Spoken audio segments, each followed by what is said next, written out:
Welcome back to the Heat Check Podcast Live. I am your host, Chris Patrick. It is October 18th, 2023, a beautiful Wednesday here in Arizona.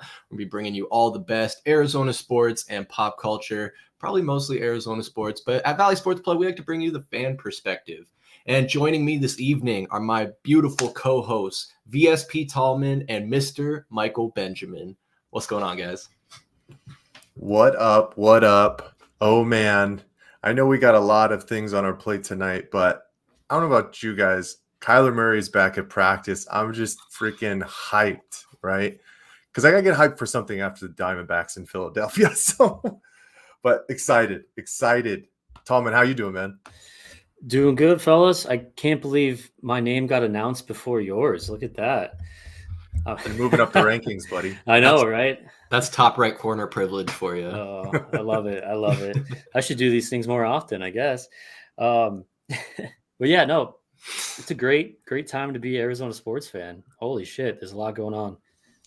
It surely has its ups and downs, but guys, plenty to talk about tonight. I've been chomping at the bit to get on here and talk about it all. This is the first live stream we've done in the month of October, our first since September 28th.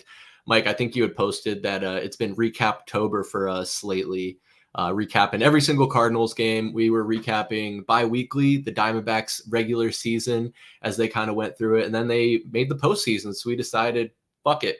Let's do a recap of every single postseason game as we had done with the Suns. And boy, it's been a lot of work, but it's been a lot of fun. And man, it's been a lot of fun watching the Diamondbacks, guys. I think we got to start just right there. Anyone listening in live or listening back a little later on, we'll be talking about the Cardinals, of course, and the start of their season, 1-5. Like Mike said, Kyler Murray coming back, Budda Baker at practice today, it sounded like. So maybe heading in the right direction. Things could be looking up, but we still know what this team is. Guys, but we also got to talk about the Suns. Their season is right around the corner. I think getting started there next Tuesday, is it, Mike? Next Tuesday, October 24th.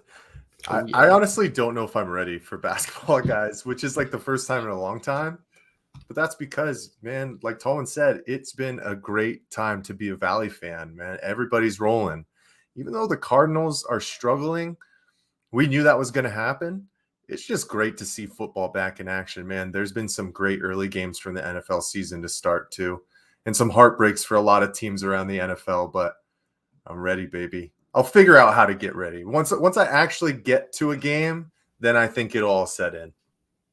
Yeah, I agree. And especially once baseball season is officially done and over with, then you can focus all your energy on two sports teams again. Three can be a lot to juggle, but let's start right there, guys, with the MLB postseason. Diamondbacks winning their wild card series, sweeping the Brewers, winning their NLDS appearance, sweeping the Los Angeles Dodgers in 3 games.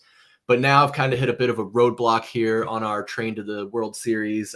They've dropped 2 straight to the Philadelphia Phillies to start this NLCS. And guys, man, 5-3 felt a little uneasy, but still optimistic.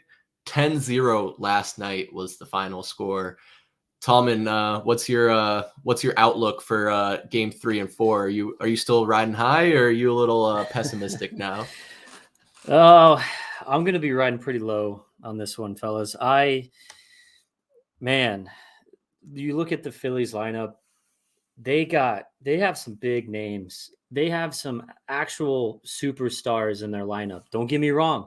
We got great players on our team as well, but we don't have that actual superstar. We don't have that Bryce Harper, Trey Turner, a Schwarber, right?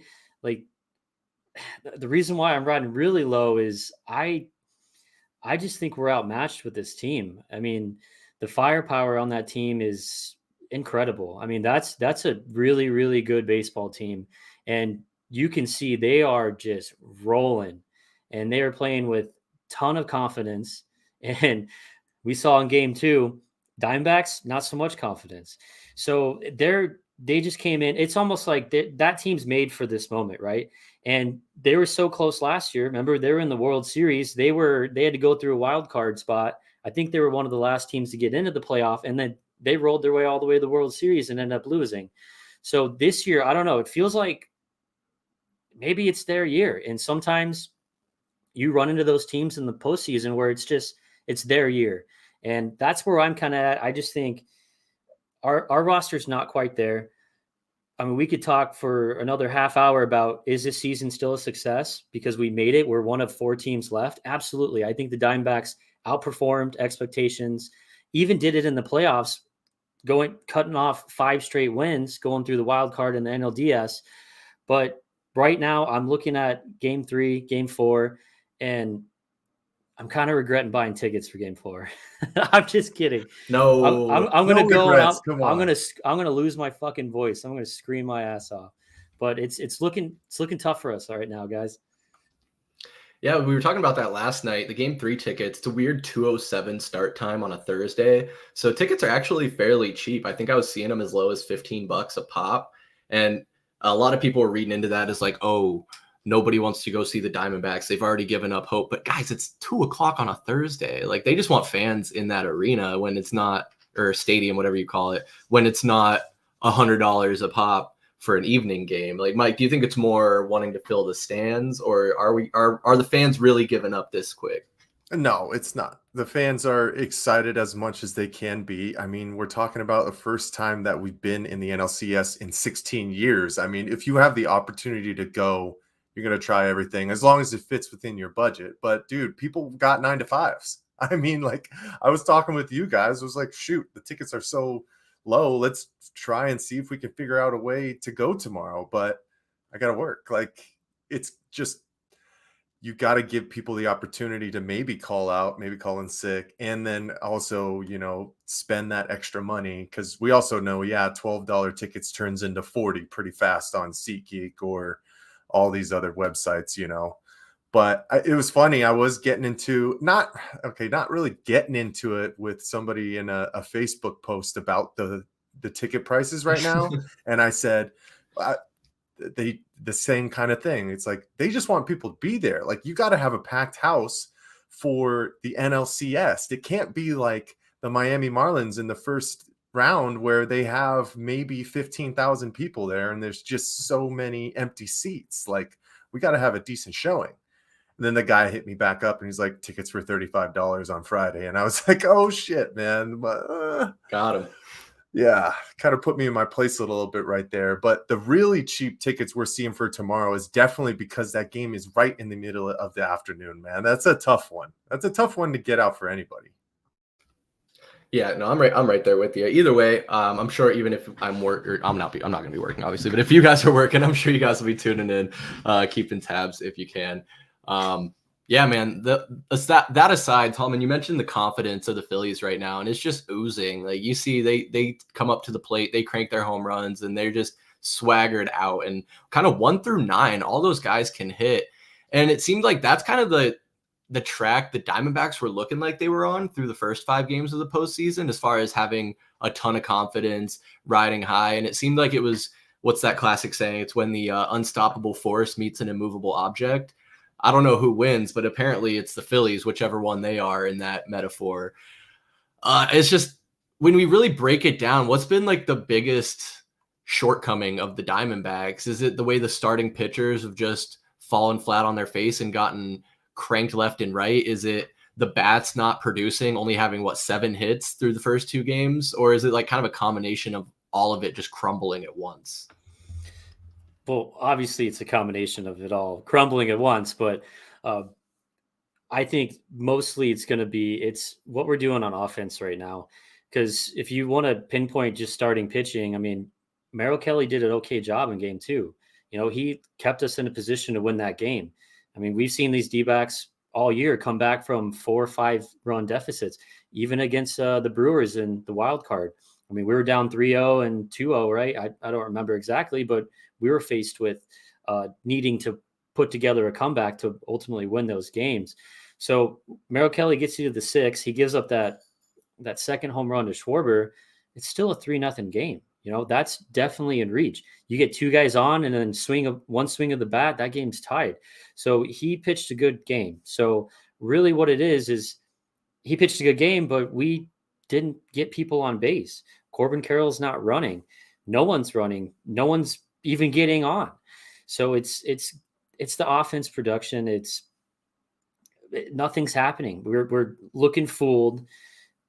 We're taking third strikes looking. Where's all the sack bunts at? Where's all this type of small ball baseball that we've been doing, playing smarter? Instead, now we're like, oh, everyone goes up there and it's like almost like they're just planning on trying to hit it over the fence to match the Phillies. That's not how we can beat this team. We can't keep up with them. The Phillies have scored 19 home runs in the postseason versus their opponents have only hit 19-4 home run. That's incredible advantage. And no wonder they're kicking everyone's ass, including the Diamondbacks. So it's definitely on the offense for me. I mean, if you go back, look the recaps, I picked both games, 1 and 2. I said, where's our main guys at? The stars on our team are small town stars that we rely on to give us names like the answer backs and give us mottos like embrace the chaos, but no one's showing up. Yeah. And it's like, that's crazy because we were overachieving because everyone even said, and we even said, like, we didn't belong here. We shouldn't have made it this far to the NLCS. So it's like that perspective is always like really important, right, Mike, to understand that we weren't slated to even make the postseason, let alone be competing for a chance to go to the World Series. Oh, definitely. Yeah, it definitely helps to put things into perspective when you run up against a buzzsaw like that on the road in the first 2 games of a series as well. Man, juices were at an all-time high for Philly fans. They're standing up. All the fans are out there. It's a different lifestyle for those kind of sports fans. Guys, we got to experience some of that when we were literally in Pennsylvania at the Pittsburgh Steelers game. But I guess I'll go back to the one part. Remember when, on a couple of our heat checks that we've done, we talk about expectations changing as a season moves forward. That can be a little bit of a motto for a playoff push. At the end of the day, yes, we weren't expecting this team to make this deep of a run. I get that. But also, I think the narrative that this team has drawn onto itself as well with we're playing with house money, like, I feel like that's not the right attitude sometimes to go into it, especially when you're 1 series away from playing in the World Series. I joked with you guys the other day. Tallman knows this pretty well, man. If you sit at the table for long enough and you go up high enough and you keep playing, guess what happens? The house makes it back and it ends up taking it back for you. So playing with house money, yeah, you're basically saying that you're expecting to lose. I get the motto. It worked to start, but once you get to the point where you have one more win and you're at the final dance, like, I just wish it would have stopped after the Dodgers series, right? Because then you go into this series a little bit timid, thinking you're still not up to snuff with this type of team. And it showed for the first 2 games, right? Yeah, no, absolutely. And right within that analogy, Mike, it's not like the D-backs can go and cash out. They're all in. They got to win now, because if they don't win, they lose everything. But I mean, again, perspective is important, because when we're doing our season preview for 2024, we're going to be talking about how awesome this last season was, how we exceeded expectations, and how excited we are about this team moving forward, especially depending on what happens in the offseason. I know that's a lot could change between now and then. But Tallman, I'm pretty worried about tomorrow night, to be honest. We got Brandon Pfaadt on the mound, the rookie, making, I think, his 2nd or 3rd start here in this postseason. And what is Tallman?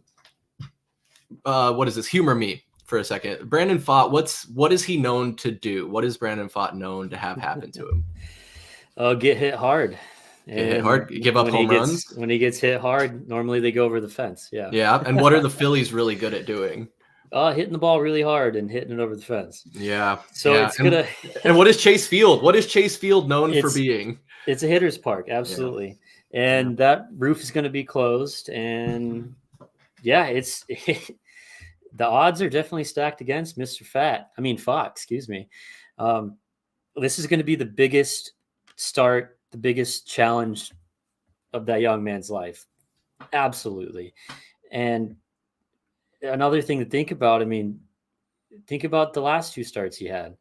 He didn't fare very well against the Brewers. Thank God we had our bats alive in that series. We were able to come back and win that game. Dodgers, he goes 4 1/3, gave up his second hit, and the hook comes out. Lovello rips him right out real early, not playing around at all. So I expect to see the same thing. And we're going to see some of our middle relievers, our long relievers, pretty quick in that game. I mean, they got us on the ropes in this game. You can't leave Fod out there because he's going to get hit. I mean, shit. Let's start a same game parlay right now and let's pick all the Phillies to hit home runs. We're going to be millionaires. I mean, that's how I feel about it. I'm like, well, it's nerve wracking. It is. It's going to be. I'm nervous for him, and just imagine how he's feeling. But thankfully, the thing I'm mostly worried about is, and I don't want to switch the gears here, but I'll be able to tie it in. I'm worried about how many Phillies fans are going to be there. I'm worried about if the hometown crowd's going to show up.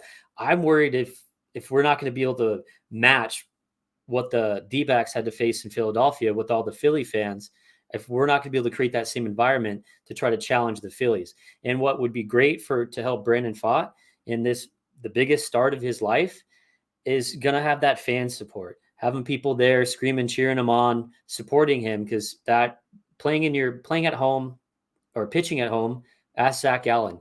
It seems to be a lot easier. And what we saw out of our two best pitchers in Philadelphia, pitching's not easy over there. No, and the transplant nature of Phoenix, like, we don't have to beat a dead horse. Anybody watching already knows. It's likely, man. It's very likely. I was just talking to somebody yesterday about how when the Dodgers are in town, it's all Dodgers. When, Packers, whoever it is, Yankees are in town, the Cubs especially, that stadium just gets filled with the opposing team, the opposition. I could see that very well happening here, especially with as cheap as the tickets are. I don't know how many Philly transplants are here. Probably a lot. I tend to see quite a few Eagles fans poking around. Yeah, well, hopefully the plane tickets are too expensive. Yeah. Yeah, we were talking about just taking an afternoon off living here to go to a Thursday afternoon game. Imagine buying a ticket and going to the logistics, man. It's a nightmare. You're definitely looking at a couple of grand at that point, right? Yeah. Hey, I mean, no, I can't say that. If maybe at some point in my life, if the Diamondbacks were up 2-0 in the NLCS and the game was in Philly, I don't know though. But there's two things, Tallman, that you brought up that I want to touch on, and kind of just pick your brain on. Like you mentioned, if Pfaadt gets lit up tomorrow, especially early, and we have to put in those long relievers, I'm pretty sure Game 4 is tracking to be a bullpen game. And so who gets the start there? Ciccone, whatever the hell his name is. Slade came in last night and only pitched like a third of an inning. So I don't think he's going to get the starting nod. Is it going to be like Sal Frank, Ginkel, Thompson? It's so hard to say. It's not going to be a Ginkel or Thompson. They're your late guys, your setup guys. And but man, it's just so depressing to talk about. The Thursday game, I mean, it's going to be a bullpen game, absolutely. And touching on Brandon Pfaadt, I mean, he might only make it an inning and a third. We might see them come in, our relievers go, or you might see Torrey go to the bullpen really quick because just how short of a leash is he going to have, right? He's got to have the shortest leash 100%. possible. Yeah, I mean, we can't lose this game. This is a must win for us because if we win that game tomorrow, it resets the entire series, but I mean, come on, going down 0-3 or bringing the series to you're down 1-2. So it's very monumental. It's going to shift how this series plays out. So the leash is going to be extremely short. Thursday, I don't know if I had to guess. I mean, whoever starts that game, they're only going 2 innings tops. I mean, I would imagine only 2 innings. I wouldn't be surprised if it was Ryan Nelson, or Ciccone. I mean, Ciccone only pitched an inning. He's going to have 2 days off if he doesn't go tomorrow. So you could definitely see him on Thursday as well. But no matter what it looks like, it's not going to be pretty for us, and it's not going to be easy for this team to overcome. No, absolutely not. You're so right. If 2-1 is definitely more tolerable than 3-0. 3-0, we're almost certainly out of it, right? And on top of that, if we can win these 2 at home, it completely resets the series and just makes it a little 3-game series. Does it go 1-1-1 at that point? No, it's 2-3-2. So Yeah. we have 2-3-2. Thursday, Oh, Friday, okay. Saturday is all at Chase Field. Oh, so we have 3 in a row potentially. Yeah. So Okay. even if we win 3 in a row, we still have to find a way to win a game in Philadelphia. Yeah, and clearly that has not been easy. It's I hope Torey Lovello gave them boys a hell of a speech. He seems to be good at the victory speeches. Hopefully he's good at the loss speeches too. I mean, hopefully they're just writing yesterday off as a mulligan. We were very much in that game on, was it Monday or Sunday, whatever game 1 was. That game got a little messy early, but we found a way to get shit going again in the middle, and that just never happened yesterday.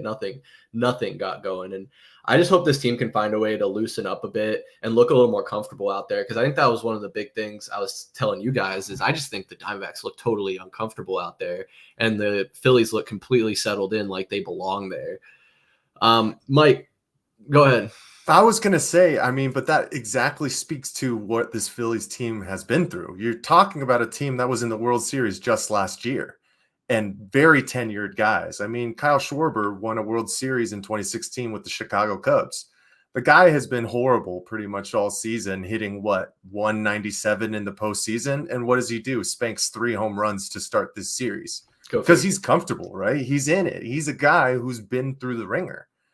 I mean, half of our starting lineup is 23 years old or younger. It's a first experience for a lot of these guys, and that is something that you have to get used to. And they just showed that they weren't ready to step up in that moment. I mean, it's different in a championship series than it is first round wild card series, right? Because anything can happen. Shortened series, man, anything can happen. We saw specifically against the Dodgers. But when you got to stretch it out and you got to get 4 of these damn things in a 7-game series, it comes down to the teams that are truly built. And man, we don't have a 4th starter, guys. We are so behind the 8 ball just from that, right? You guys have done a good job of touching on the scaredness that honestly we should have as Diamondbacks fans for what might happen these next 2 games, especially game 4 with that bullpen series. Because thankfully our big arms haven't really had to get in there at all, right? But you also don't want to expend them just getting back into the series and then have them not ready to go if we need to take this to 6 or 7 games. So cross your fingers, baby. Yeah, Torey already came out and he said, no, he's not pitching Merrill or Zach on short rest. So he came out and said that, I think earlier today. So we got to find a way to win so that we can see those 2 guys pitch again. And I think that's the worst part about it is if you are down 3-0 going into Friday and you have to do a bullpen start, that just stacks the odds against us just even that much more, where it's going to be even a larger hurdle to climb, because not only will you be having to win 4 games in a row, but also not having a legitimate starting pitcher to try and lead you there.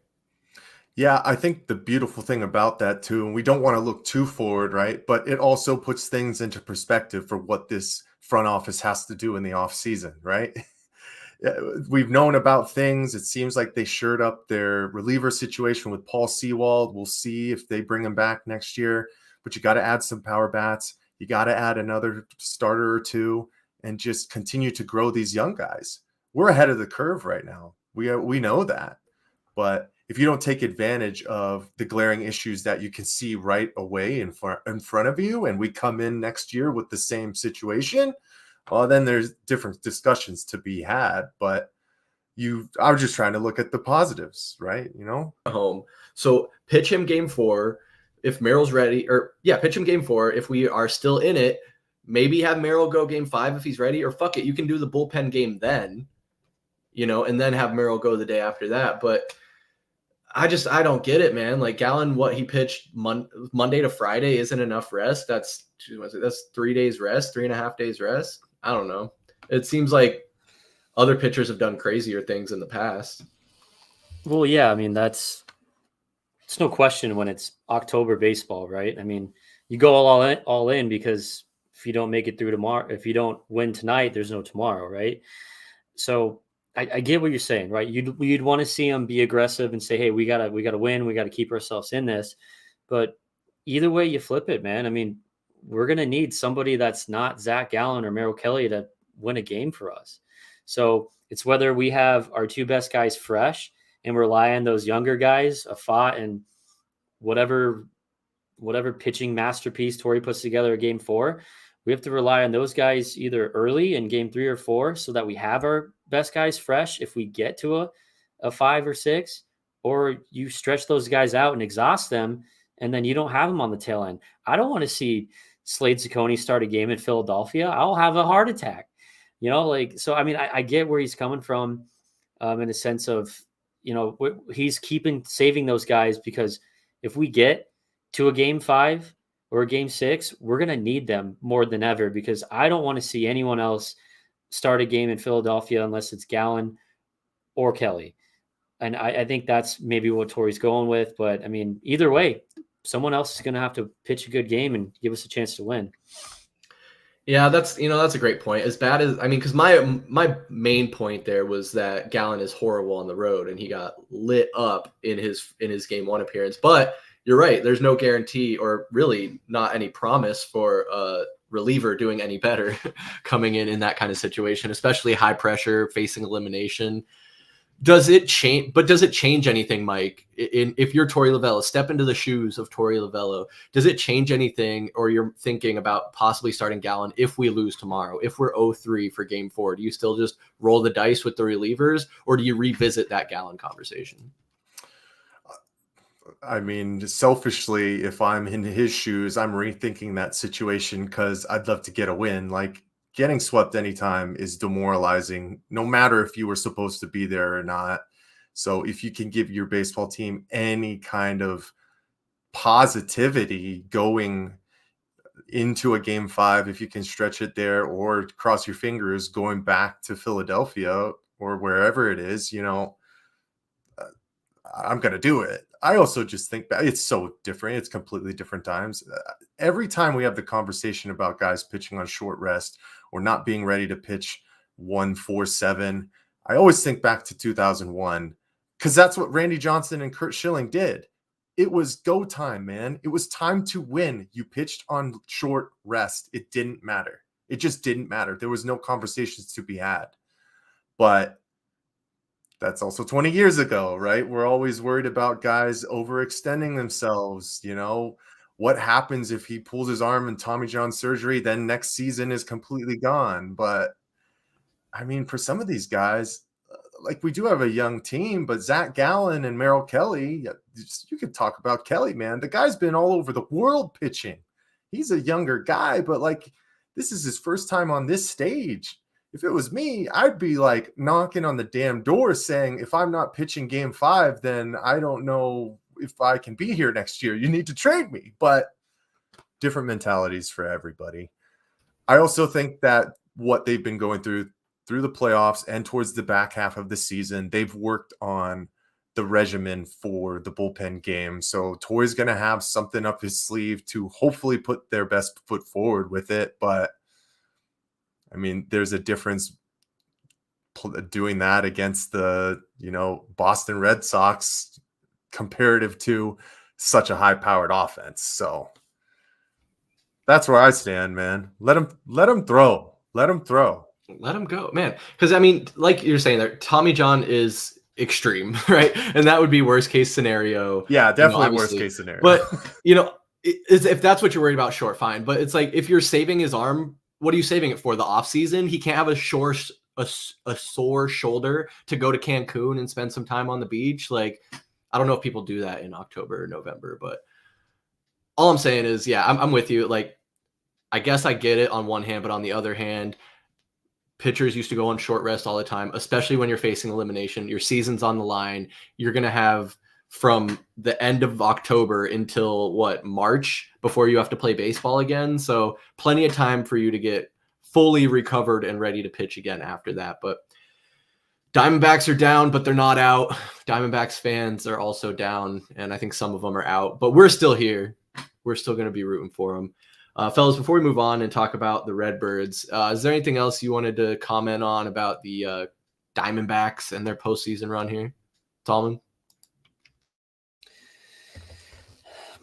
Just We need to refocus, need to reset.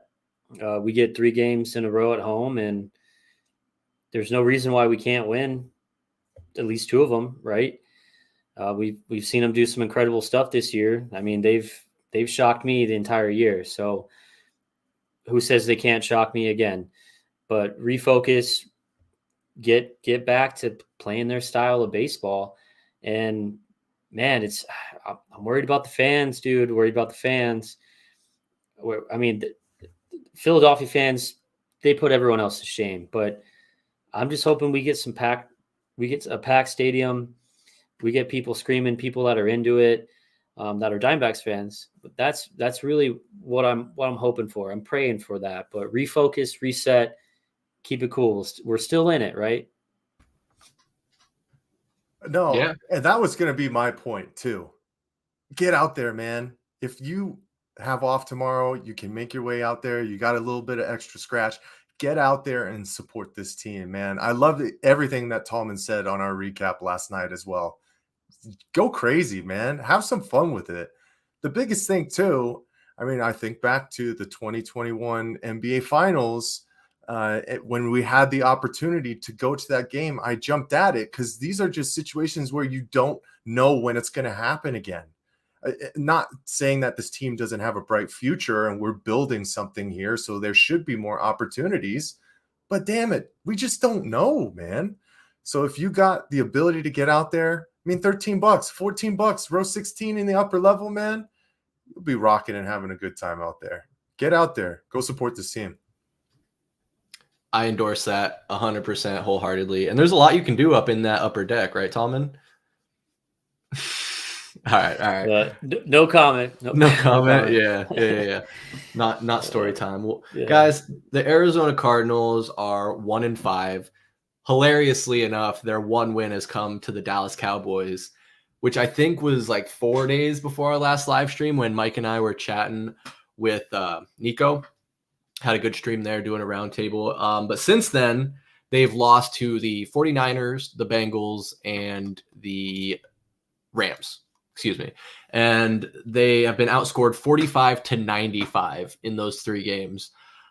I don't want to maybe say, like, I'll open up the floor to you guys because I know Cardinals have been a passionate topic for you fellas. But is it just that, like, we were overachieving when we beat the Cowboys and when we were looking a little bit good? I don't want to say good, but competitive earlier this season. I mean, only lost by 4 to the Commanders, lost by 3 to the Giants, and then everything has just unraveled since then.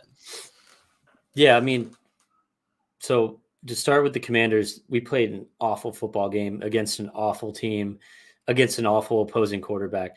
So the Commanders, how many turnovers did you have in that game? They were terrible. And then you turn around to week 2, we were able to put together, we progressed. But against the Cowboys, I mean, you wanted to hope going against the Cowboys and how highly ranked and how strong their defense is.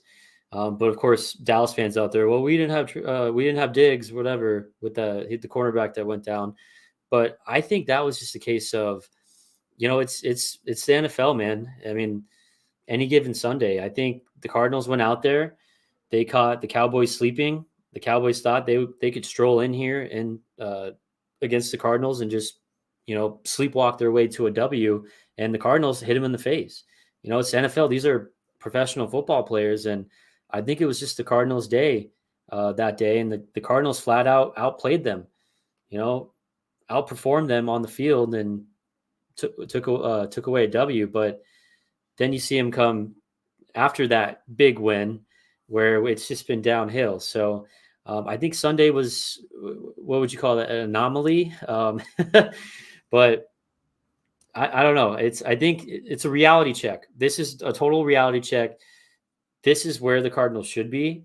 And it was great watching them to start the season, but that win against Dallas was great. It was awesome as a fan to watch that because fuck Dallas. But I think we've settled down the reality check. It's all settled in, and we're right where this team, talent-wise, don't care what anyone says on Reddit, talent-wise, this team is where it's supposed to be in the win-loss column. Say it again, Tallman. Both of it. Reddit, You don't know what you're saying. And fuck the Cowboys. No, I'm sorry. Fuck the Cowboys. Dude, it's also Fuck funny, Reddit. man. What else does the NFL stand for? Not for long, right? I mean, Josh Dobbs comes in and struggles against the Commanders, turns the ball over a couple of times, has a better showing against the Giants. Overall, the defense folded and we couldn't move the football anymore in that second half. And then we hit the high point of beating the Cowboys. Anytime you can beat the Cowboys, it's a great day. And then 2 weeks, and now we're calling for Josh Dobbs' head, and everybody is celebrating and jumping into the pool of victory because Kyler Murray is practicing again. That's just how it goes, man. It's just the roller coaster of a season as well. And we hit the high and we're back down. The dip is here, right? We're at the bottom. Man, that showing against the Los Angeles Rams was catastrophic in many ways. The turnovers came through once again. Cooper Kupp, who's back just for his second game, has 150 yards. We give up 150 yards on the ground in the second half alone. Like, it just all decomposed in front of our eyes right now. But we got a breath of fresh air and some hope breathed back into our lungs as fans since K1 practice today. And it sounds like Budda Baker's going to be back soon. And I know we're probably going to touch on it, but I can't agree more with what Tallman said. This is exactly what this team is, and this is where we kind of expected them to start the season. I wish we had a list of our picks because I don't remember if I was 1-5 or 2-4 at this point, but I know we got to be close because we didn't have that many wins anyways. Yeah, we're definitely very close. But hey, we're not the worst team in the NFL. Look at that. But we surprised some people though. You know, we came out a lot more competitive than people thought, and that's a good thing because you can see the new cultures settling in good. They're building a good foundation, but it also kind of took us out of the possibility of even having a solid chance at the number 1 overall pick next year. So it's good and bad. We're starting. We got a good foundation, good culture. I mean, the coaching staff is proving to be good. It's not resulting in more wins, but that's not what this team needs. This team doesn't need more W's. It needed those moral victories that we saw to start the season. And then at the same time, get a top 5 pick because this team is rebuilding. They're not necessarily tanking and throwing games. They're rebuilding, but we need that top 5 pick. So I like where they're at. And I don't think it's all that bad because we had 0 expectations coming into the year. So it's not a bad spot right now for me. It's not. It's a real interesting dynamic, though, because after Josh Dobbs has kind of just been ass these last 3 weeks, and especially last week, there were immediate calls for Kyler Murray's return. And then sure as shit, we see him back at practice. But correct me if I'm wrong. I think I saw he could still be like his practice window opened. He can start practicing, but that doesn't mean he's going to be back right away. He could still be 2-3 weeks out from a start. So we're still looking at what, week 9, 10, 11, somewhere around there. Yeah, I'd be 100% surprised if he plays this weekend, right? This is his first any kind of field action in 10 months. I mean, you're not going to be able to go for practice. Today's Wednesday. What, practice for 2-3 days, get some film and be ready to go on Sunday? No. I mean, it's going to be closer towards the time frame where we thought, right? Week 8, week 9, week 8 to week 10 time frame. I think it's 21 days after you come off of IR. You have to play within that time frame or you get put back on it. I might be wrong, but that's kind of the same thing with Budda Baker. But I wouldn't be surprised if Budda plays this weekend after his hamstring injury. That should be good to go. Yeah, Budda's tough as nails, man. He's always just ready to get back out there. We saw that a couple times last season where it's like, oh, bad Budda Baker injury, and then he was out there the very next week. I'm not saying Kyler Murray isn't tough. He is. Obviously, he wants to be out there, but it's a little bit different dynamic. Your franchise quarterback versus your franchise strong safety, I guess. But is he strong safety or free safety, Budda? He's strong. Don't matter. Same thing. They're so interchangeable nowadays. I mean, corners like playing nickels, safeties are coming into the box. Like, who cares? They label him as safety. That's what safety. It is. That's fine. There you go. Well, he's the safety. Yeah, especially with like all the different schemes and everything there are these days. But yeah, no, getting those 2 guys back are going to be huge. But like in talking about that, like with Kyler coming back, like it's a double-edged sword, right? Because we, like you said, Tallman, we do want to tank, get one of those top 5 picks. But if Kyler comes back and we're still a kind of a competitive team, if he brings us up a level, are we looking at a 5-6 win team here? And then we're right in like the lower middle half of the league when it comes to draft picks. We could be looking at a top 10 pick instead of a top 5 pick. Not a horrible position to be in, but not able to get one of those potentially generational talents. Well, yeah. So, I mean, Kyler coming back, I mean, it's an immediate jolt into the bloodstream for this team and for the fan base too. I mean, how many more times can we watch Josh Dobbs go out there on Sunday and just have zero accuracy and fumble the ball? I mean, so Kyler coming back is exciting. There's 2 different ways to look at it. He comes back and he's competitive and we win some games. You know, I think 6 wins might be a stretch. I don't have the rest of the schedule pulled up in front of me, but I know it doesn't get super easy. But I bet you he comes back. He's gonna take the full 21 days. He's not gonna come back until that Falcons game. I mean, do you want to see him start on the road against Cleveland? No, Cleveland's got one of the best defenses. I mean, you just saw what they did to the 49ers this past weekend. So he's going to take his time getting back. And I mean, he's playing for his job, you know, and I want to see him come back and be competitive. I want to see him come back and see what he looks like, you know, with this new offense, with the new offensive coordinator. No more Cliff Kingsbury. Cliff Kingsbury and Kyler have always been attached. So this is going to be interesting to see him come back and also to see how much he trusts that knee, because that's what made him a dynamic player was his speed and his agility. But so say the Cardinals, they win 5 games, whatever, they get the 8th, 9th pick, or who knows how it all shakes out. Say they get the 10th pick, like you said, we still got the Texans 1st round pick. So we can package those 2. We can package whatever else. We could trade up to get a guy if we're absolutely in love with them, who I want the kid from Ohio State. Marvin Harrison. Yes, that's Marvin Harrison. I mean, could you imagine? And then if it's a win-win for us. Kyler Murray comes out and he performs well, then he carries that into the next season as our friend continues to be our franchise quarterback.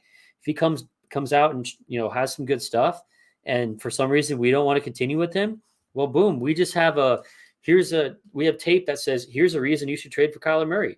So he builds up his own trade stock in the offseason. So it's a win-win for us to see him succeed. And I'm not too worried about the draft stuff, but if he comes out and just falls flat on his face, it's going to be tough. And then we're going to have some serious discussions in the offseason about what this front office is going to do going forward. I mean, that's the damn truth, because how many times have we talked about how much money that kid is owed? Kyler Murray, they backed up like 5 Brinks trucks for that guy. And I know different regimes. So, I mean, Gannon and Austin Fort do kind of have their hands tied. I think you're absolutely spot on with what you're saying there about win-win if he comes out and does well. But, man, does that really put us in a shit situation if he falls flat or if he re-injures himself, if the dude just can't stay healthy. Like, that's worst case, right, Mike? Oh, 100% that's worst case. But like you said, I mean, Gannon and Austin Fort have already shown if you're not part of this culture, man, you're not going to be on this team. I mean, they just cut Myjai Sanders, who was a 2nd-round pick from 2022 from the last regime, right? The true big piece that does handcuff him 100% is Kyler Murray because of that contract. And if he does get hurt, the worst case scenario again, that's an untradeable asset that you have a lot of capital pulled into. But I do really like what Tallman's viewpoints on the draft as well too. I mean, they did so many great maneuvers last year, adding all of these picks. You're going to be able to package some of these and get up higher to where you might want to grab some guys. And if Kyler Murray is the guy of the future, you can look to bring in, you know, a transcendent type of player like Marvin Harrison. It's not going to be cheap. It's going to be a top 3 pick that you're going to have to get, but you have some assets to move. Or I think you pulled up that Tankathon one, Bowers from Georgia, right? The tight end. Didn't he just get hurt? So depending on where he goes, he might slip a little bit and fall to a point where we might not even have to move. And that's another guy that might be another transcendent talent. I mean, I don't know if I want to pick a tight end because we have Trey McBride and we don't want to overextend, but we got plenty to work on with this team. But I just like your view on it, Tallman. We're in a good spot with the draft, and we have the ability to move as we see fit. So it's a good place to be. Yeah, I think with Bowers, his draft stock being so high, is just everyone's looking for the next Rob Gronkowski or Travis Kelce, that elite top 2 tight end. I mean, Kittle is supposed to be that dude, and what has he done this season? Not a whole lot outside of one game. So what about his last game? You guys are prisoners of the moment, man.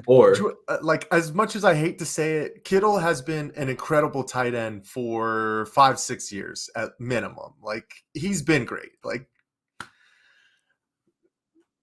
am I not allowed to talk up 49ers players on this podcast? No, Michael. I'm not trying to. I'm just trying to. I'm trying. Do you want to tell me how good DK realistic. Metcalf is? How about you talk about DK Metcalf? He had some solid seasons, I thought. Am I wrong? You're not. You know who he's better than? He's better than damn Andy Isabella, who ain't sniffing any kind of damn time on any team in this league. Is this the time where we pull up Brock Purdy's brother's high school football stats? Chubba. We need Chubba. Oh, I saw touchdowns to the end. Leave the high school stats in high school. Yeah, all right. No, so now we're gonna talk about high school football, guys. Have you kept up with what Pinnacle is doing lately? Just listen to AZ Sports Radio on Saturday if you want any of that. We're not bringing you that content. I'm sorry. It's awful on Saturday. Oh my god. Well, it's even worse when they're interviewing like the Mountain Vista girls volleyball team or some shit. She's like, we're doing a car wash this weekend, and it's gonna be great. Okay, we are getting. I was about to go in on high school sports. No, but impersonated a minor.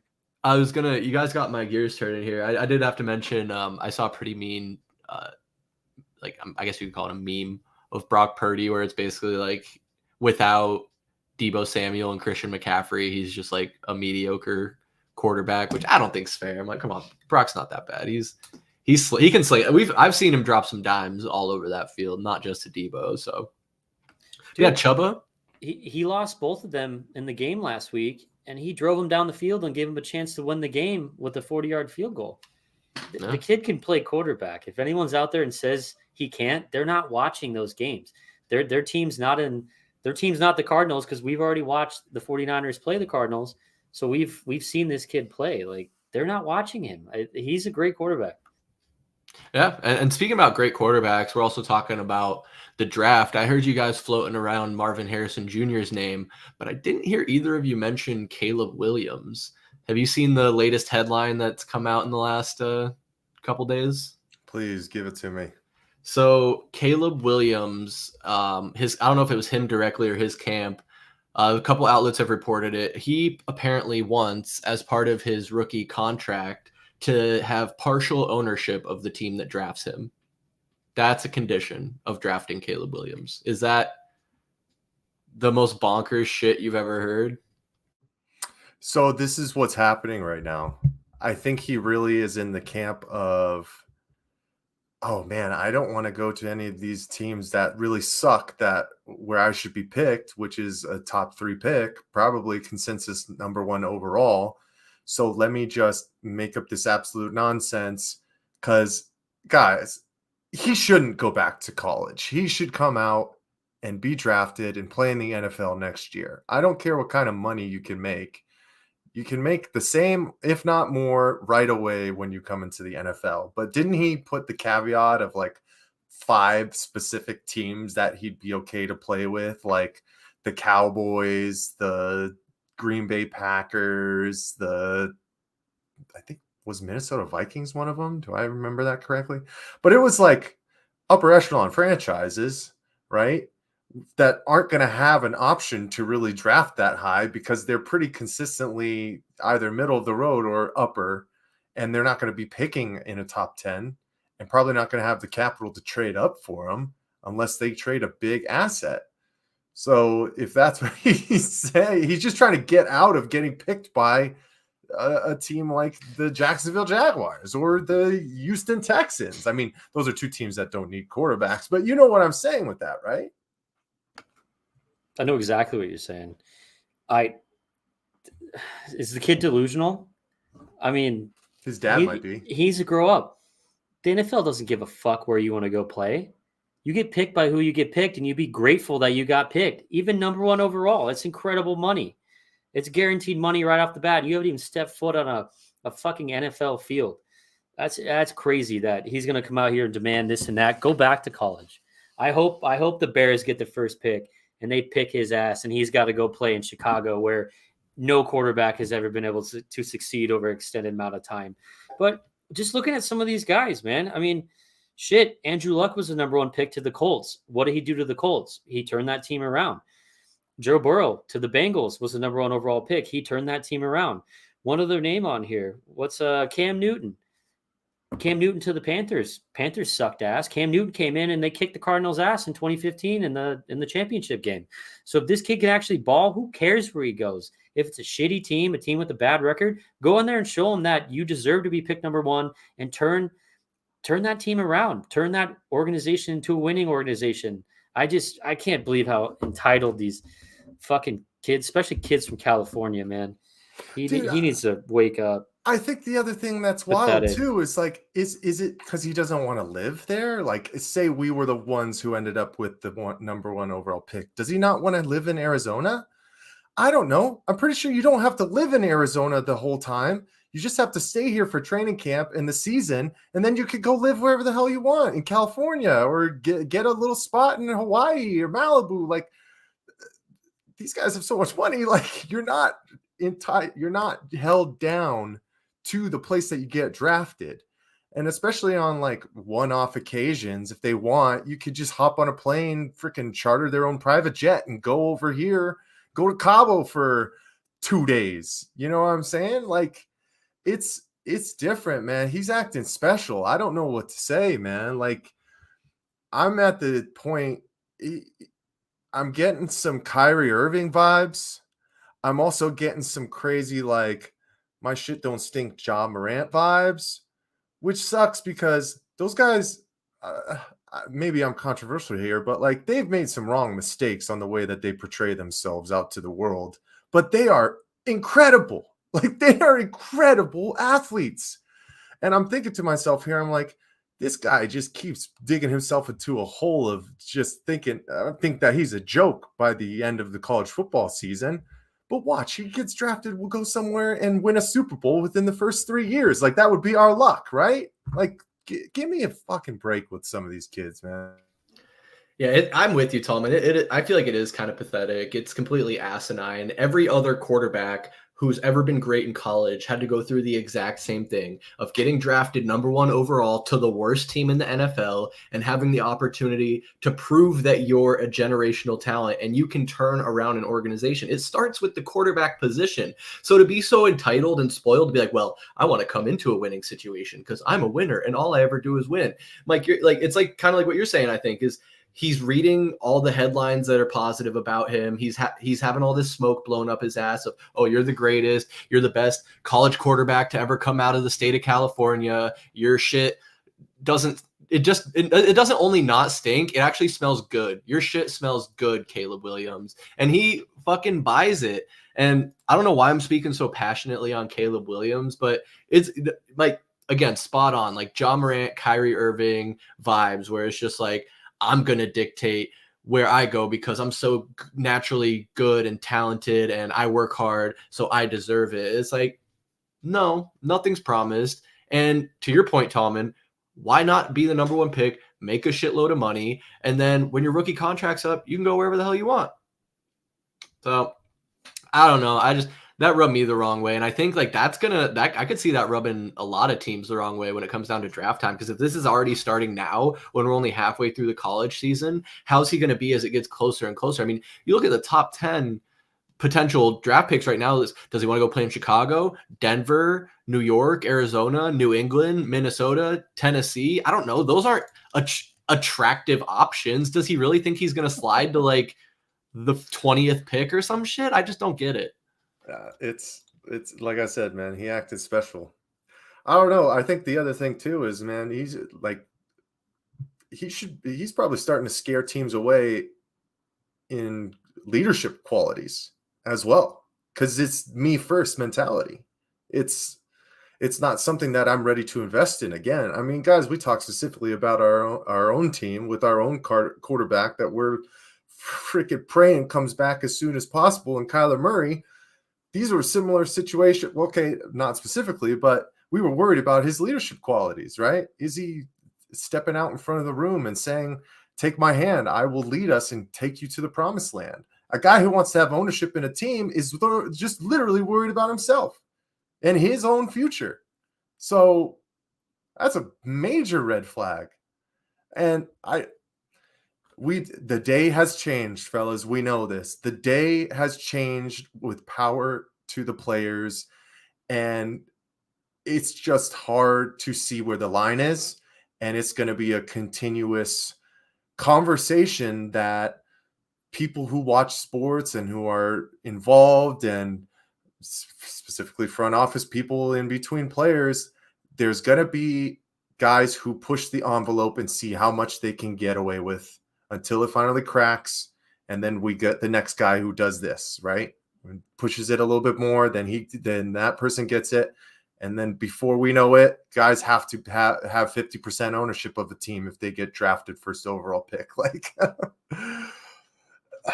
where does it stop, right? Because then that's what I'm saying. The players just own the team then, and the owner is just like, all right, yeah, it's your team. I don't need to run the operations or do anything else. And I think there's ways to give incentives to players that are different than what it used to be. Like, gone are the days of us just sitting here and saying, well, you got paid millions of dollars. Shut up and be happy with it. Like, I mean, guys who are faces of the franchise change cities, change franchises, change cultures as a whole. So there's got to be a way to find something there. But for a guy who has never played it down in the NFL to ask for compensation to be an owner, like, maybe that could be a conversation that you could talk about down the road. Like, who might fit within that? Like Patrick Mahomes, man. Like, the Kansas City Chiefs for years and years, either than Super Bowl III or whatever, didn't win anything. And now he's won them 2 Super Bowls within his career. I mean, down the line, after his 10-year contract is up, then maybe you have the conversation about giving him ownership equity after all he's done for your franchise, especially if they continue to be at the top of the AFC East. Like, but to start off, that's just wild. It's wild. Well, I'm sorry, I went on a rant. I'm sorry. I guess, like, maybe there's a way to do it, like, because, you know, what is partial ownership? How much partial ownership are you looking at? Because if you look at the valuations of these NFL teams, I think the Bengals are the lowest, and the lowest is $3.5 billion is how much the Bengals are worth, and I think the Cowboys are the highest at like $9 billion.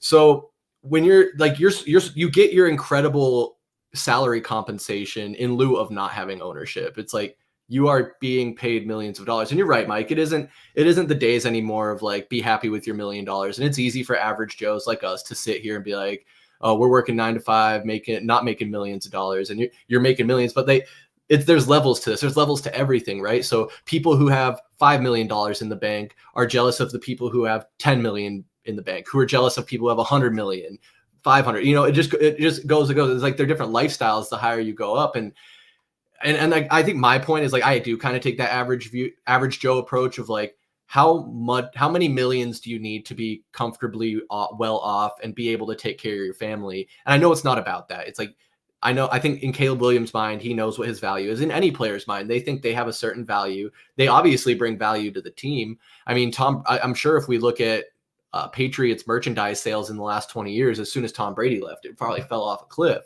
But I don't know, man. All that to say that I just don't know where it goes. Like, if you're talking about, like, okay, you get 0.5% ownership or 0.005% ownership. Okay, sure, I guess you're a part owner, but like, what does that translate to? Do you get like payouts? I don't know. I don't know. I just think it makes the whole situation more convoluted than it needs to be. Like it used to be like, oh, I just want to be the next highest paid player. Like every time a new quarterback gets a contract, it's the highest paid, like with any position. So it's like, bro, just get into the league. And in 5 to 10 years, you'll be the highest paid quarterback ever. You'll have like a $800 million contract for 5 years or some crazy bananas amount. And it's like, is that enough? Is that enough, Caleb Williams? Is 600 million in your career enough? Or do you need ownership? You need to have that B at the end of your bank account. I got one last comment on this because we're just beating the shit. Yeah, we're going long. Yeah, we need to. How much do you think? Because obviously, he only cares about the money, right? He doesn't care about legacy. He doesn't care about winning a Super Bowl. You know, he wants to go somewhere where it's going to be easy and he can float along and, you know, not have to put in the hard work to, you know, be successful. But how much do you think these NIL deals in college are playing into this? I looked it up.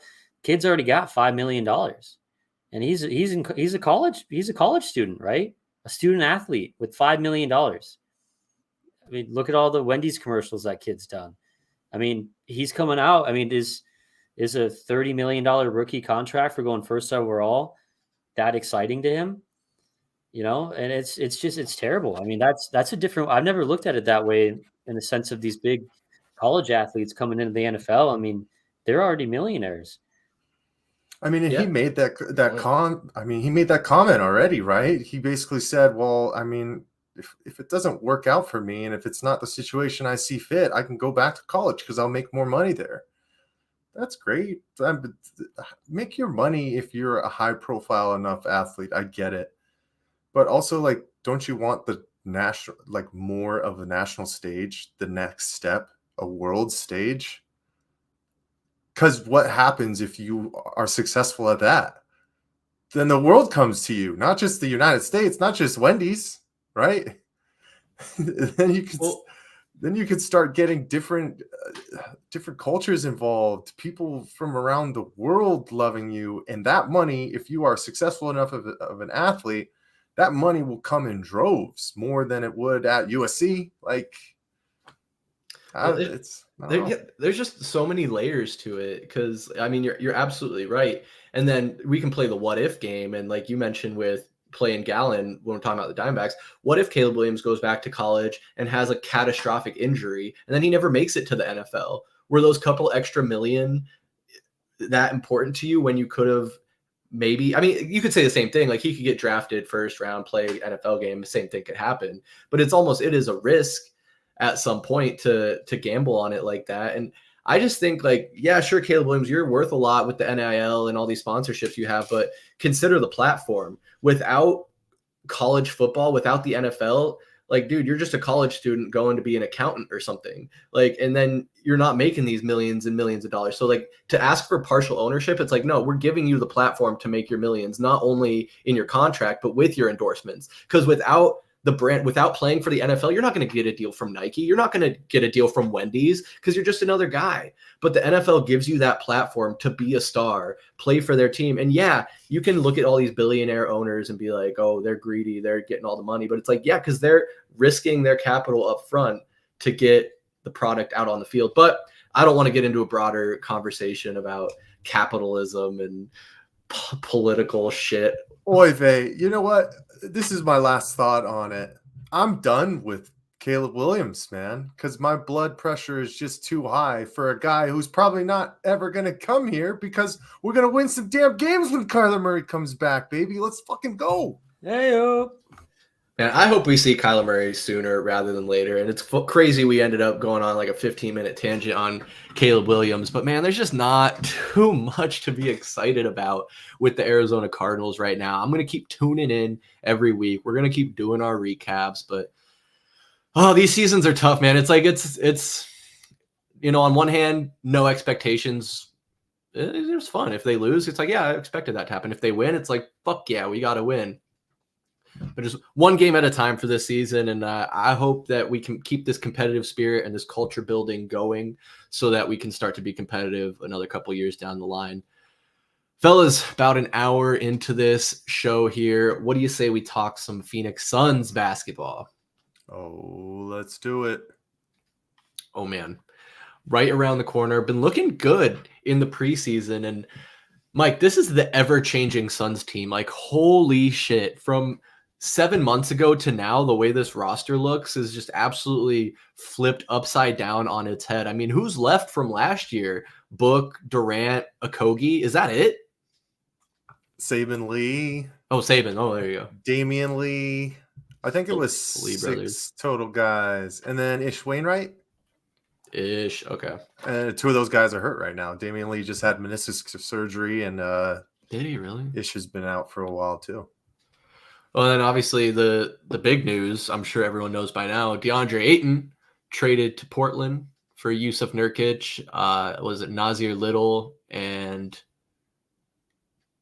Grayson Allen. Grayson Allen. That's right. I was thinking Portland. Honestly, I'm honestly pretty excited for Grayson Allen. He's been looking pretty solid. He can knock down the spot up threes. He can drive the lane. He's a lot taller than I think he presents, and not a bad defender either. So I expect him to be in an 8-man rotation without a doubt.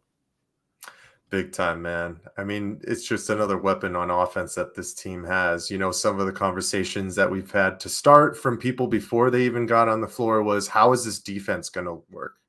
I mean, but when you score 76 points in the first half, I mean, most of the time you're going to outscore guys, so you can get away with some things. I mean, it changes once it comes down to the playoffs, but Chris, this is just going to be a different brand of basketball because of all of the new people and the good problem that we have, which is some new guys that are really trying to fight within this lineup. I mean, on Monday, Jordan Goodwin, a guy who we thought might be kind of on the outside looking in, 6 steals, 8 rebounds, like just doing the dirty work, basically fighting for time.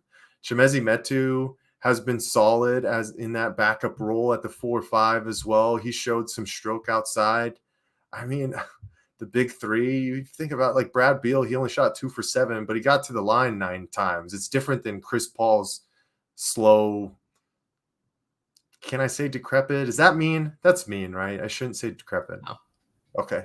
We'll say slow, small stature going inside, not really getting to the foul line. Like I'm chomping at the bit, boys. Like I can't.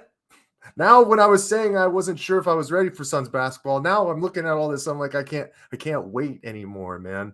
Next Tuesday cannot come fast enough, man. Man, I can't wait. I'm going to be tuning into that first game. I think it's a 7 p.m. tip on TNT against the Golden State Warriors. So some storylines there right from the jump. I thought Chris Paul would have been moved by now, to be honest. I did not think he would be on the opening day roster for the Golden State Warriors.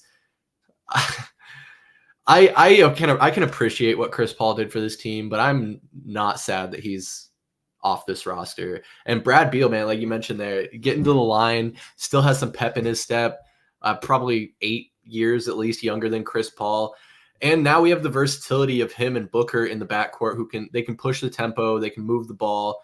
I mean, did you see that play where Beal like drove the lane, went up with his left, and then like did a little loop around pass, dumped it like crazy? Like, I am very excited to watch this team. And Tallman, when you're at your desk next Monday, you're looking at DraftKings to put together a same game parlay for that very first Phoenix Suns game. How likely are you to put a bet for 25 points Beal, 25 points Durant, and 25 points Booker? Are we going to see that? No, not. I don't know about 25 for Beal. Yeah, no, I'm not. Maybe 15. Maybe 15 for right. Beal. But 15, damn, 17, that's the money spot. Yeah, I totally forgot about that. God, I lost so much money on basketball last year. Fuck. All right, I'm going to have to do it again. It's always that one leg. Like, damn it, Draymond, why couldn't you get a 6th rebound? Exactly. Or they do a stat correction at the end of the game and you get fucked. I mean, God, that happened to me one time last year. Only once. But no, I'm with you guys. I mean, Mike, what you said, 76 points in the first half. I mean, shit, I heard that they scored like 41 points in the first quarter. I'm like, what?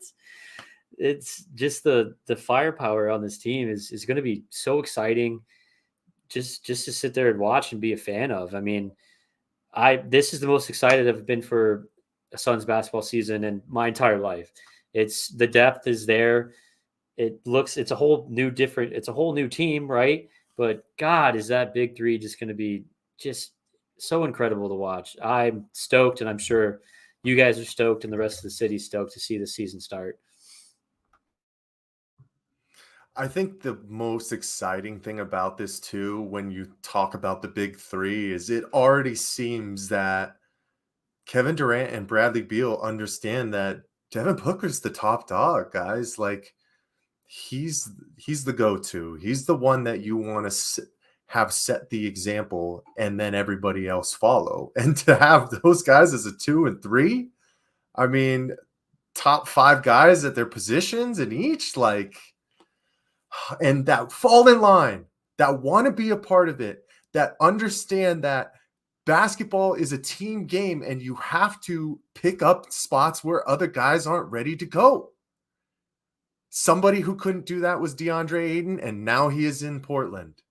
Did you guys see his oh man, I still feel so bad. Maybe this is just the pod where I'm making the comments where I'm going to be digging my grave a little bit too much. But did you see DA not want to answer questions about coming back to Phoenix and basically just writing it off completely?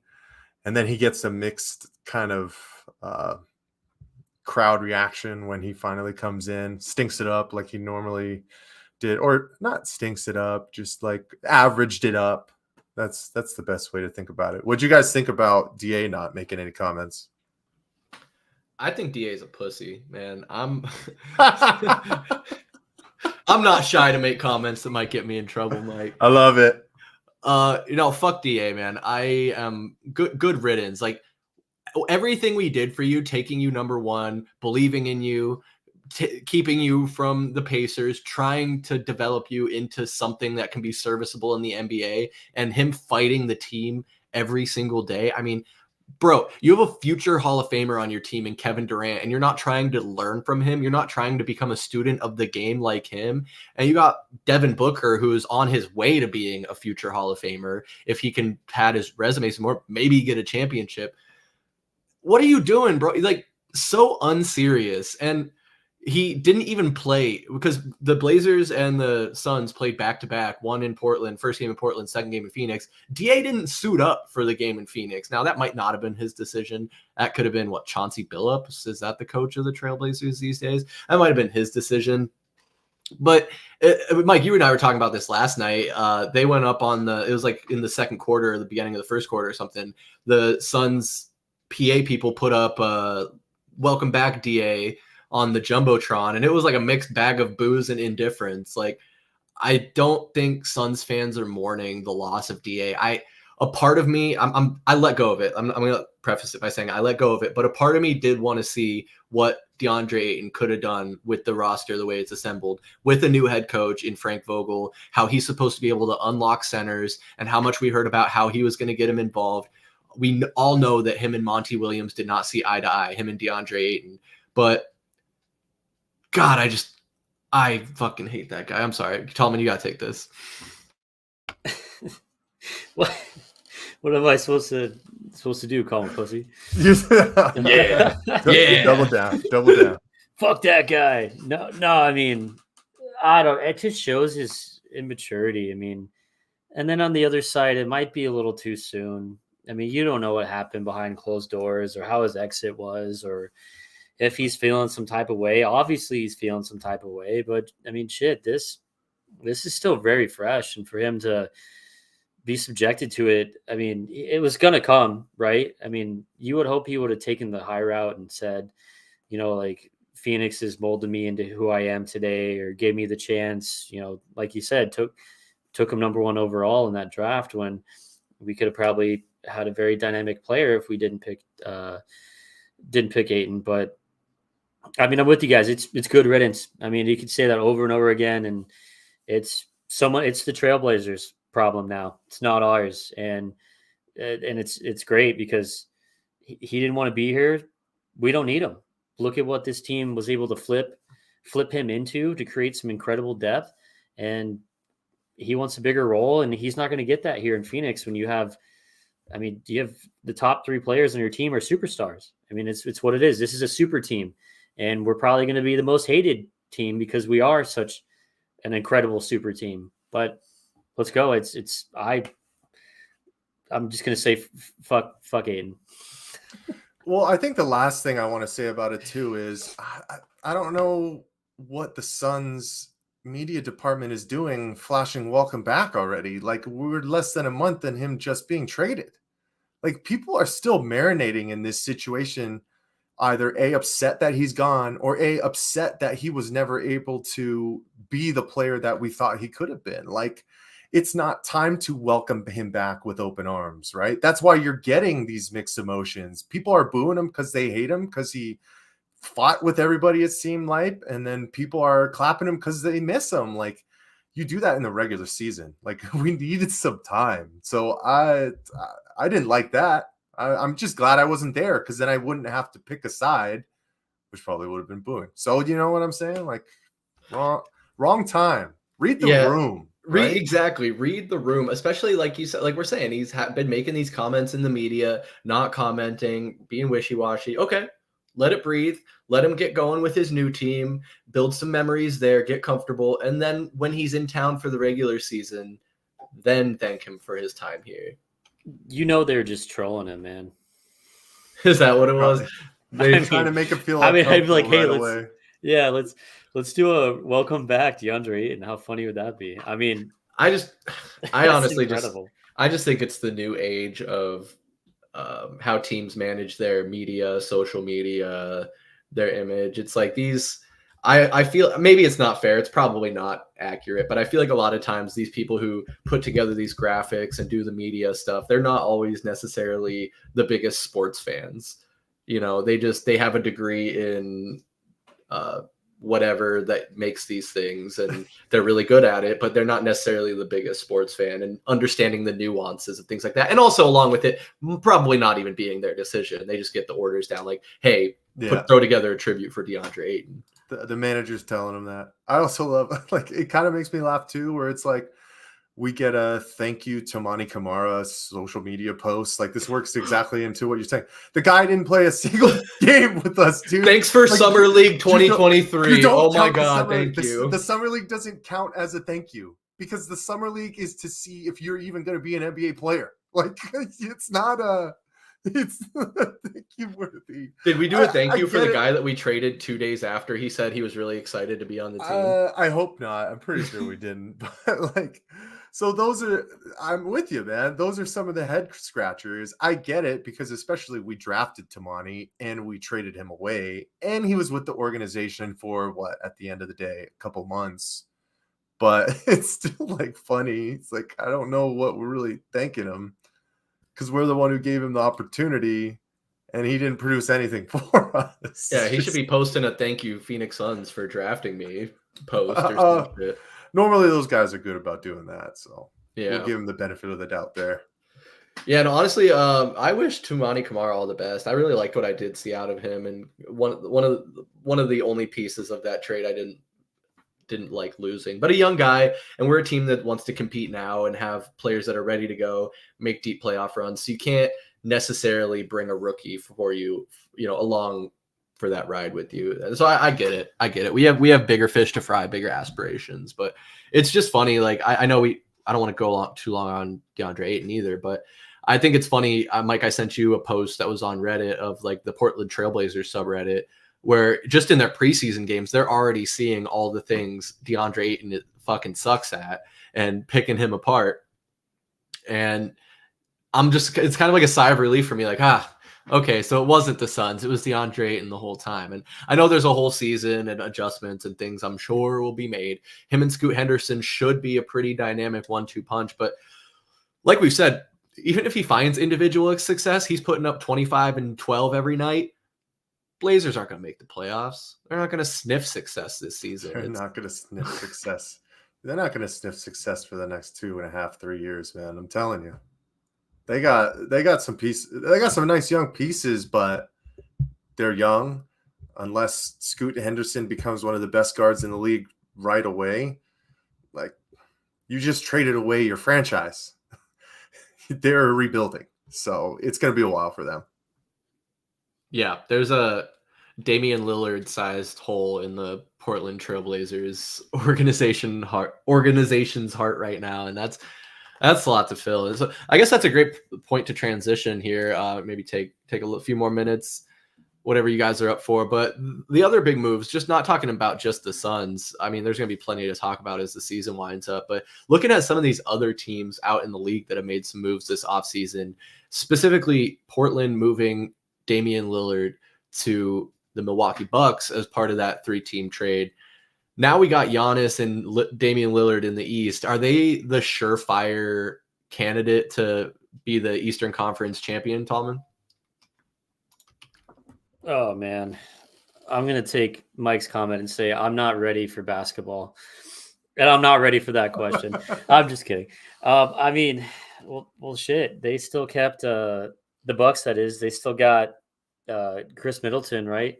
And they got rid of Drew Holiday. That was the guy they traded away. Yep. Right? Drew Holiday. Yep. Yeah. He's now with the Boston Celtics. Yeah, with the Celtics. So Drew Holiday is great player, but in a sense, you replace Drew Holiday with Damian Lillard, and your top 3 guys are now Giannis, Lillard, and Middleton. So if Middleton can stay healthy, I mean, they got way better with that trade, I would say. I got a dog barking. Sorry if you can hear that. I would say I would bet right now, if you pull up any of the bet sites, I bet you they're favorites to win it. Definitely. I wouldn't doubt it. I don't have it right here in front of me, but yeah, they got to be right up there. What's crazy is I was seeing something, Mike. I don't know if you saw this. I don't know how accurate the report is. I shouldn't run with these headlines I see, but it sounded like the Heat had a chance to get Bradley Beal, and they've come out and said that they felt that Tyler Hero was more valuable to them than having Bradley Beal would be. Is Tyler Hero better than Bradley Beal? When he's not diving for loose balls like an idiot, breaking his hand in the middle of a playoff run. No, Tyler Hero is not better than Bradley Beal. I mean, he is younger, so that's probably where they're thinking. I see similarities within their game. They're pretty good playmakers. They can handle the basketball. They can get to their spots. Tyler Hero might be a little bit better of a shooter. So maybe that's where they're thinking about it, with building from the outside in. I mean, you think about it, Jimmy Butler already dominates driving to the basket, and that's where his bread and butter is. So if you kind of throw in a guy like Bradley Beal who can go off the dribble, and that's the best part of his game, I would say, then that's where you say that Tyler Hero is better than Bradley Beal. But I mean, guys, what's the other thing that we've talked about plenty of times? Brad Beal's been hurt for the past couple of seasons and has just not played a lot. But I mean, Tyler Hero has missed plenty of time too to start his career. I don't think he's had the same extensive injuries, but he's broken some stuff, pulled some things, and missed 20 plus games, I think. I don't have the stats up in front of me. So I think the biggest thing just comes down to what does your team have and what's going to benefit you the most. And that's where they probably see Tyler Hero as a better fit than Bradley Beal, Yeah, that makes sense. I mean, when you're talking about chemistry, fit, all that, it's just interesting, I guess. No, I guess that's fair. I mean, you get Beal in a situation where he can be really the third option, but I think it's going to be like 1A, 1B, 1C, when it comes to those 3 guys. It'll be 1A, 1B, and 2. And Brad's going to take the back seat to the dynamic duo. Yeah, he is. But you know what? He seems to be all about it, man, because he didn't win in Washington for a long time. I know he got to the playoffs a couple times, but he didn't really see success there for a long time. Yeah, those teams with him and John Wall were interesting. And that's another thing is like when you're talking about like having 2 all-star guards in your backcourt, we've seen it before, but it's different, right? Because instead of having 2 point guards, now you kind of have 2 shooting guards. So you can kind of have that flexibility where it's like, positionless basketball a little bit, but I don't know, man. Overall, I'm very optimistic about it. I think there is a lot going on, and my mind is going in many different circles right now. I mean, shit, guys, we've already done 3 different recaps this week, and it's only Wednesday. Now a live stream. So Valley Sports Plug, man, we are cranking them out. We got another recap for you on Friday and Saturday, and hopefully Sunday, and then Cardinals recap on Monday. So we're just going to keep bringing them out to you. Michael Benjamin's going to need some caffeine so he can stay up and edit these videos. But fellas, what do you say we get on out of here? Tallman, anything else you need to get off your chest as it relates to the Valley and the sports? Yeah, just get out to downtown Phoenix. Make sure you secure a seat in Chase Field for tomorrow, Friday, and Saturday, and hopefully Saturday. Get out there and support your team. This is one of the biggest moments in the history of the franchise. So get out there, root them on. Let's kick some Philly ass. You're fucking right. Michael Benjamin, what you got? Pass the outlet next week too, right, Chris?